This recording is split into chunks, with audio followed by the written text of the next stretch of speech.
Hey guys, Manly here, and I just wanted to apologize for my audio quality in this recording. I was accidentally sitting too close to the mic, and that hopefully won't happen again. Just please bear with us. Me and Slayer are both very new to this, but I hope you enjoy, and this is an exciting episode. All right. Hello, everybody, and welcome to the second episode of War of the Rings StaffCast. I am your host, Manliest Nerd, and I am joined, as always, by my co-host, Slayer. What up? My name is Sooning Sooner, and I promise that season 3 is coming soon. Excellent. Let's actually. That actually has to do with what we're talking about today, so great transition. Exactly, right? So let's be very clear. This is not some sort of podcast where we're going to be like, oh, it came out today. No, I don't want to. Let me get ahead of that. So At the time of recording, it is not currently it is out. not out. It is not currently out. But here's how close we are. So, Manly, before we get into this, what do you think is your favorite feature of season 3 that's going to be coming out? Can I say literally anything like no redaction? Be cryptic, if you can. Well, honestly, I think the army is to die for. Oh my god. Ah! He got a pun in the first 2 minutes. I'm pretty sure, man. For those that are more adult out there, there's a possibility that you could make a drinking game out of the amount of puns that Manly makes. But I stress that you need to be responsible. Because he will not be. He is not going to be responsible with the puns. Okay. Yeah. So, an army to die for. Drink in moderation because I won't. Yes, well, you shouldn't. Well, Anyone that's... I won't pun in moderation. I don't drink first of Exactly. all, but Yeah. Yeah, I was about to say, I was like, I don't think you do, but you pun like a punaholic. Like you have a problem. You can't stop. I do. You need to go to rehab. Like, oh man. Alrighty. So now that we're on a tangent, so an army to die for, you say. Yes. So it's been a while since we talked about like the actual literal release of season 3 and where we're kind of at.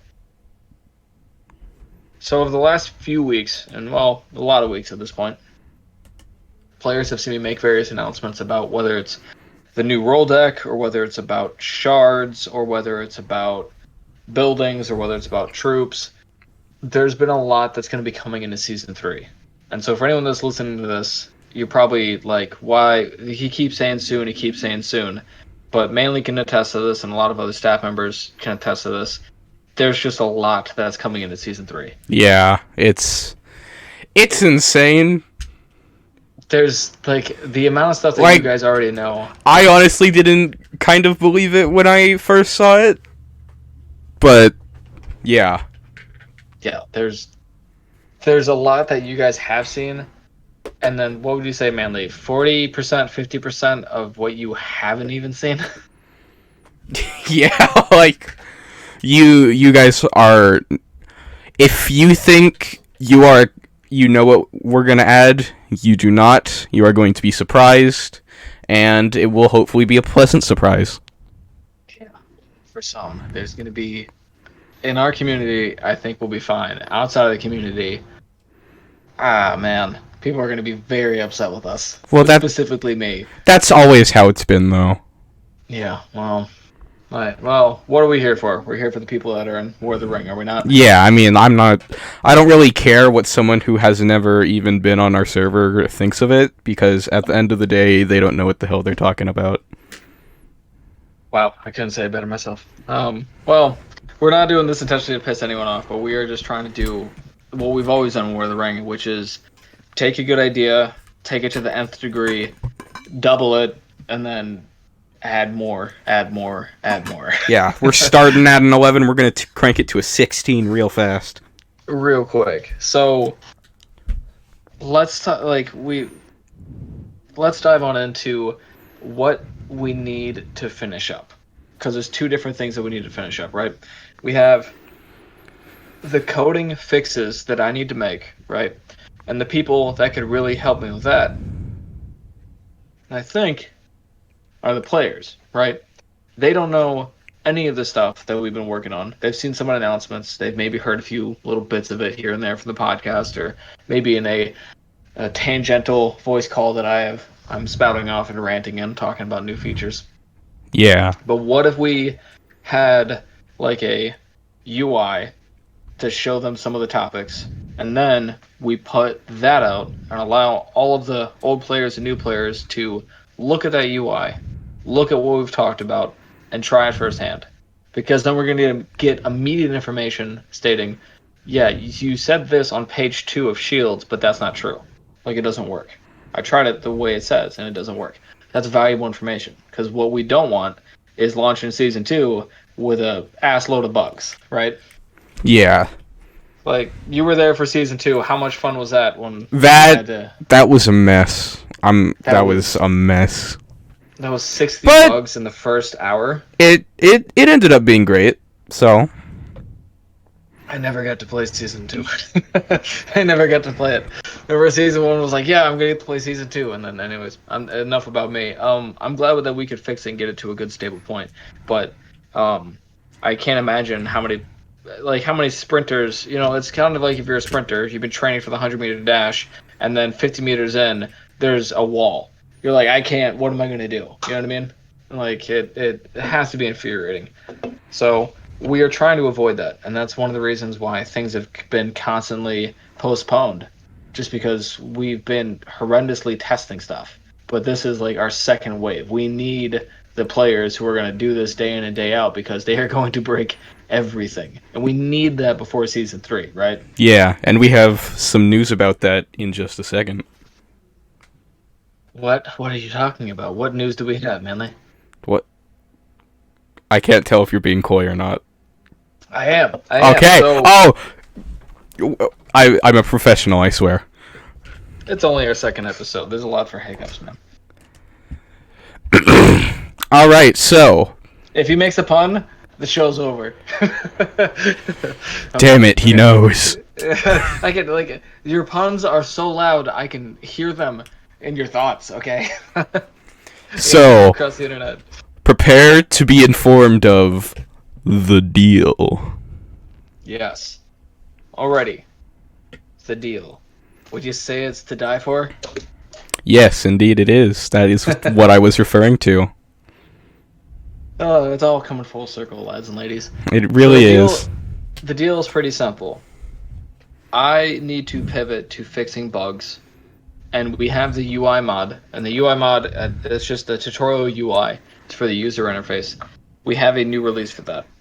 And so that should explain to players, like we were saying earlier, give them enough information that they can actually understand what they're supposed to be able to do. In addition, I'm going to add a few buttons that you guys will be able to click to just give yourselves absurd amount of treasury resources for buildings, shields, shards, whatever you need to go ahead and really test everything out. So you don't even have to work for it. It's literally you just click a button, you get everything you've ever wanted from Season 2. Yes. So then with that, we are going to have a lot of bugs that are going to be reported because, for example, I think the Crazy 13 found out that, technically speaking, when you have a epic role tier, so if you get Elrond, for example, to the tier of epic, you can change his role gear to be literally whatever you want. And so he found out that you can actually make all of your armor slots weapons. And so every 24 hours, you can spawn in a Mithril Battle Axe. Wait, not one, but 6. So it got a little hairy. That's one of the bugs that we need to fix. Yeah, But and as someone who accidentally gave the player base a lot more mithril weapons than they should have had, that goes bad very fast. Yeah, it gets rather intense. So like that's what we really need from you guys, like the players. Like you guys, if you really want to figure out how Season 3 is going to work, you're going to have all. Now the you get to be resources. the staff and test everything. Yes, just because you guys are gonna like it's man. If like staff is like a directed laser beam, you know what I mean? Like we can figure out certain things and how to get them done, but like the player base is like a nuclear bomb. They're gonna blow everything up. Like They're going to just destroy everything. It's going to be good because it's going to be during Season 2. So we don't have these issues when Season 3 launches. So with that, it's going to be myself and the players trying to figure out stuff on this end. Now, there's the other side. There is the staff team. So we can't talk about this too much, but we have 2 sets, possibly 3, sets of variables that we need to get figured out. The first one are troops. We need to finish that off, and we'll talk about more of that in discussion, and staff discussion. But what myself, Clyde has done, and Crazy has done is we've templated out a lot of forms that we need figured out. We need essentially help with either copy and paste or fill in the blanks, because I'm not going to be there to try to finish it off, right? I'm trying to help the players bug test. For the staff team, we need to essentially do fill in the blank and copy and paste for both the troop pages and then the buildings pages for the redacted. So we can't go into much more detail here, but the third little aspect of it would be an improvement to roles, trying to fill that out a little bit more. We don't need too much. I'd probably say 2 to 3 for every redacted. That'd be really nice. If we could get more, that'd be great. But that's the 2 things that need to be done. Myself and the players need to break the server, and then I need to fix stuff.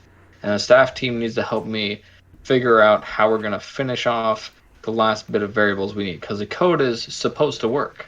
So basically, if you've ever been mad at staff team, here's your chance to try and beat them at something. Mm-hmm. Oh, this totally counts for a staff application too, like 100%. Because if people just are like, "Oh, I'm just gonna go ahead and break everything and figure stuff out," that's quality assurance right there. That's testing. That is. You know, so that's if you can like conceptually get what we're trying to do. I mean, I once broke the server and we found something out. So. Oh yeah, who hasn't, right? It depends on your attitude of like, do you want to help? Because there's like 2 routes that anyone can. There's only 2 routes that anyone can really do when it comes to finding an exploit or a glitch or a bug or a cheat. They can either take it for themselves and tell other people and they get a advantage in the game, or they can try to tell staff so other people aren't affected by it. And so I've always been about just improving the server and trying to make this the best game it can.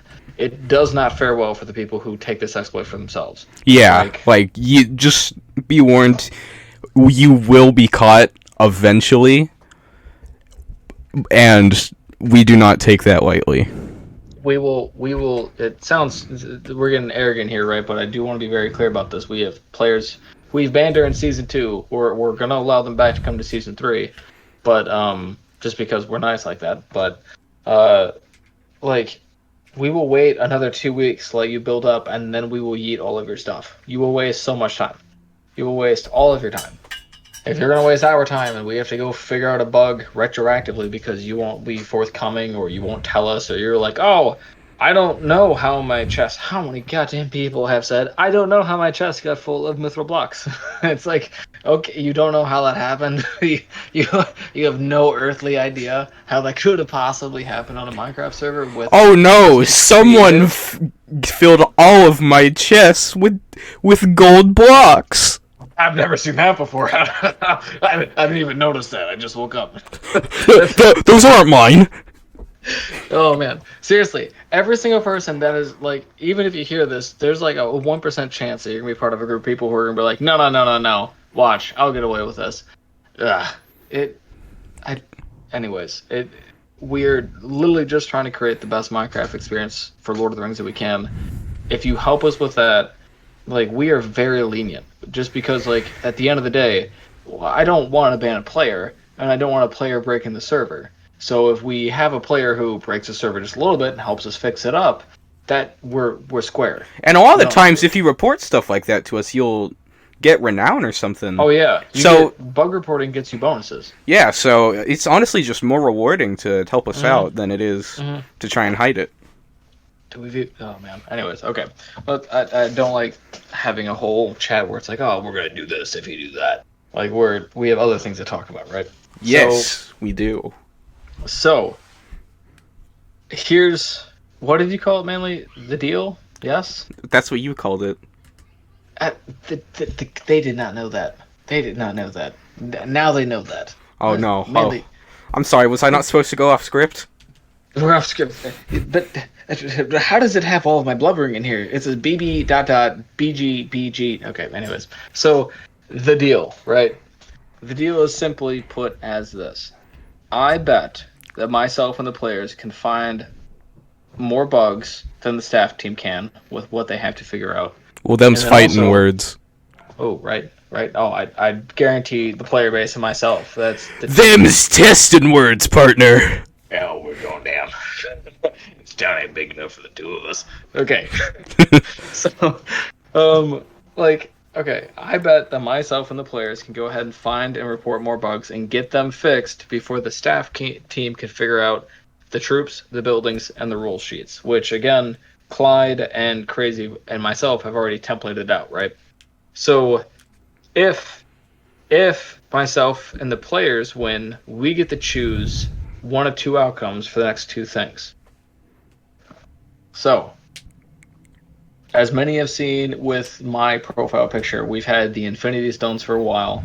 We're going to save why they are so important for another podcast. We're not just super nerdy into Infinity War. I mean, I love Marvel movies, don't get me wrong, but they hold a little bit more significant for us.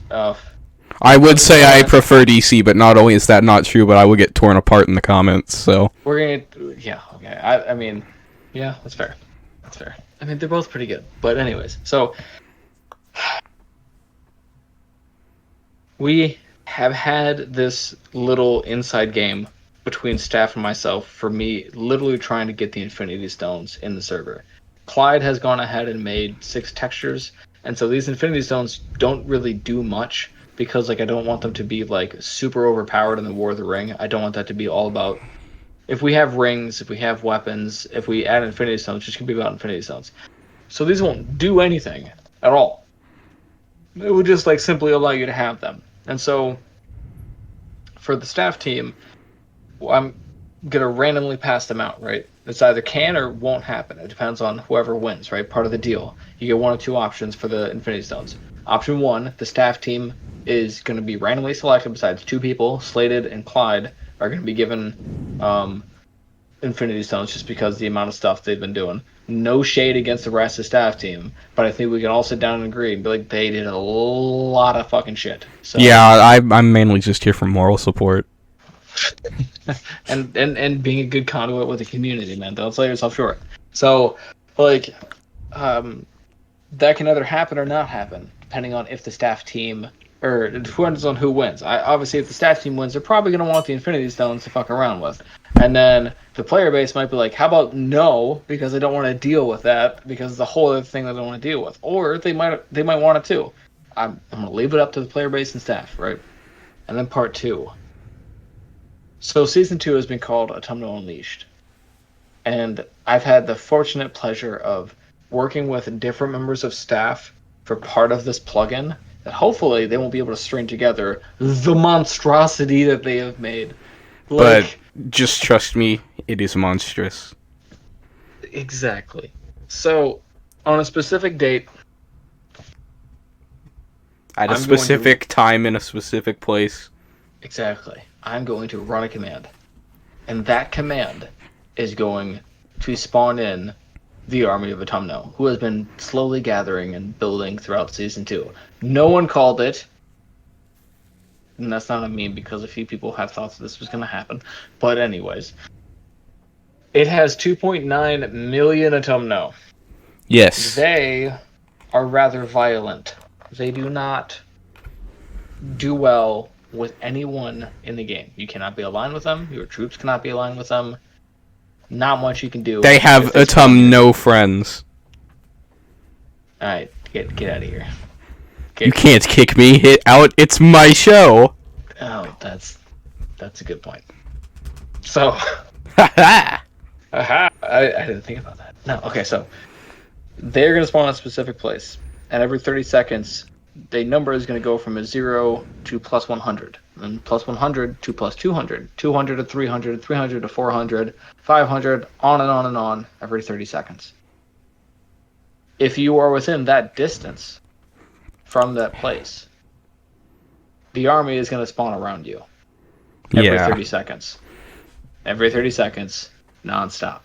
And every single time they kill a NPC or a mob or one of your troops, it's going to also spawn another Autumnal Orc. This is a true Army of the Dead.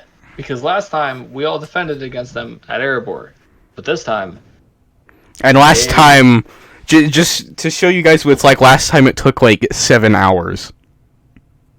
It was 9.5. Yeah, it was 9.5 hours of nothing but fighting Utumno, and we were like slowly getting pushed back. I wasn't even there the whole time, but when I came back, we had been pushed farther into Erebor than we were when I left.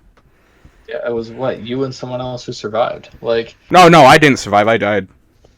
what? Then who survived? I think Red survived because he's good at stuff. Okay, I could see that. But like, yeah, that was against how many? 81,000 or something like that? Yeah, it wasn't nearly this much. 2.9 million.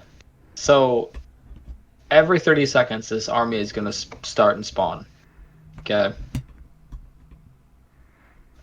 But also, that's going to happen regardless. Now, does it happen at the beginning of Season 2? You mean the beginning of Sorry. Season 3? Or does it happen at the end of Season 2? Yeah, exactly that. End of Season 2 or beginning of Season 3. So, I think both the staff and the players could agree that they would rather that happen at the end of Season 2. But I have a pretty big influence on myself. And I personally think that if me and the players win, that'd be rather interesting if on the same day that Season 3 released, this army started growing. And then maybe not the first day, maybe not the second day, but maybe the third day, this army spawns. And maybe they're given whatever's left. Well, I can't give them whatever's left of Season 2, right? But maybe I give them a fraction of that. Maybe 200,000. Make it nice, a nice round number like that. It's not too much. You guys can handle 200,000, right? I mean, maybe. Hopefully. I doubt it. Because that is going to thoroughly mess up anyone's plans for Season 3. So, that's the deal. Can myself and the players find more bugs and fix them before the staff team can add these fill-in-the-blank and copy and paste variables? If staff team wins, I imagine they're going to want Infinity Stones in this nice event to happen at the end of Season 2. Or maybe the players could win, and they don't get Infinity Stones. And this happens at the beginning of Season 3. Because then we're on our own. Yes. Oh, man, that's going to be rough. You guys aren't going to have any of your nice tools and things you guys have built. You're going to be left at Yokel. And it's going to be a rough day when someone gets the bondsman. They're like, am I the highest rank of the server? Oh, no. Oh, we don't even get gear or rolls at this point. Oh, yeah, that would be rough. I mean, that's going to randomly spawn, and I think I figured out how to make it spawn at multiple places. I don't know if I'm going to be that much of a dick, but I mean, that'd be real interesting if that spawned at Dual Gador. Real bad, real quick for everyone in the game. Yeah, any orc place would be really bad because there's already a lot of NPCs there for them to just start slaughtering. Every time I kill someone, it spawns another one. So, imagine if they spawn in Mordor and they just start killing orcs. What if they spawn in Moria? Oh no. Oh. That'd be terrifying. That would be terrifying. Also, just a real quick thing to finish this up. Mainly, what's the time? How long have we been doing this? We have 1 minute left. 1 minute? So for anyone that's going to be near Moria, that build is going to be build protected until you claim a seat in there, and then you should have build rights. That was something I was asked, and I've been thinking a lot about it. So you'll be able to go through Moria, but you won't be able to build in there, because Moria is its own giant crazy place. You'll be able to fight through there, but the idea is if you want to go ahead and claim a different Hall of Moria, you are going to need to create a new seat. And so for anyone that's going for the Kingdom of Moria, that is going to be a rather large biome. Damn it. It's going to have a lot of different seats. So, yeah, that was the answer to the Moria question. All right. Well, I think we have 15 seconds until the timer runs out, but we can go beyond that. So this has been the second episode of StaffCast. Thank you all for listening. If you have any ideas for what we should cover next, please leave them in the comments below. And who knows, maybe if it's a good topic, we'll talk about it. But thank you all for listening, and we will see you next time. Yep. See you guys next time.